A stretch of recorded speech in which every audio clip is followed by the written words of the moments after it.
நான் வழக்கறிஞர் ஃபிதலிஸ் பேசுகிறேன். தூத்துக்குடியில் உலக பிரசித்தி பெற்ற தூய பனிமய பேராலய பயணிகள் இல்ல கட்டுமான பணியில் ஒரு முறைகேடு நடக்குது. அதாவது இப்போது அந்த அந்த டெண்டர் விட்டு தான் அந்த பணிகளை ஆரம்பித்தாங்க. அந்த டெண்டரில் அண்டர் எஸ்டிமேட் வேல்யூ கொடுத்து ஒரு நபர் டெண்டர் எடுத்துட்டார்.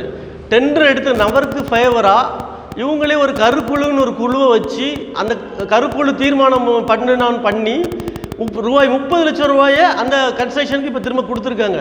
இது உண்மையிலே சட்டத்துக்கு பெருமானது. அதாவது நேர்மையாக அந்த வேல்யூவேஷன் கரெக்டாக அப்ளை பண்ண ஒப்பந்ததாரர் யாருக்குமே கொடுக்காம இவங்க ஒரு தனிப்பட்ட ஒரு நபருக்கு ஃபேவர் பண்ணணுங்கிறக்காண்டி பண்ணி இப்போது இது மிகப்பெரிய முறைகேடாக வருது. சொன்ன வேல்யூக்கு மேலே 30 லட்சம் அதிகமாக கொடுக்காங்கன்னா இதில் மிகப்பெரிய முறைகேடு. இது யார் யார் கையூட்டு வாங்குறா, யார் யார் பின்பலத்தில் இருக்கா என்ன ஒன்றும் தெரில. ஆகனால இது சம்மந்தமாக நாங்கள் அவருக்கு ஒரு சட்ட அறிவிப்பானை கொடுத்துருக்கோம் பங்கு நிர்வாகத்துக்கு. இந்த சட்ட அறிவிப்பானை 15 நாளைக்குள்ள அந்த கொடுக்கப்பட்ட பணத்தை திருப்பி வாங்கி முறைப்படி நேர்மையாக அந்த பணிகளை நடத்தணும். நடத்தாவிட்டால் நிச்சயமாக நீதிமன்றத்துக்கு எடுத்து செல்வதை தவிர எங்களுக்கு வேறு வழி இல்லை. இதை ரொம்ப மனவேதனையோட இதை நான் பதிவு பண்ண விரும்புகிறேன். ஏன்னா ஒரு புனிதமான அந்த கோயிலில் வந்துக்கிட்டு இன்றைக்கி சம்மந்தம் இல்லாத ஆட்கள்லாம் பாலிடிக்ஸ் பண்ணி இன்றைக்கி கோடி லட்சக்கணக்கில் கோடி கணக்கில்னு போயிட்டு இருக்கு பணம். இது கேட்க யாருமே கேட்க முடியாது, எங்களை யாருமே கேட்க முடியாது, அவங்க சவால் விடுறோம் அவங்க நடக்கிறாங்க.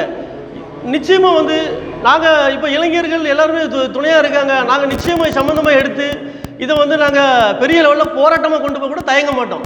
நன்றி.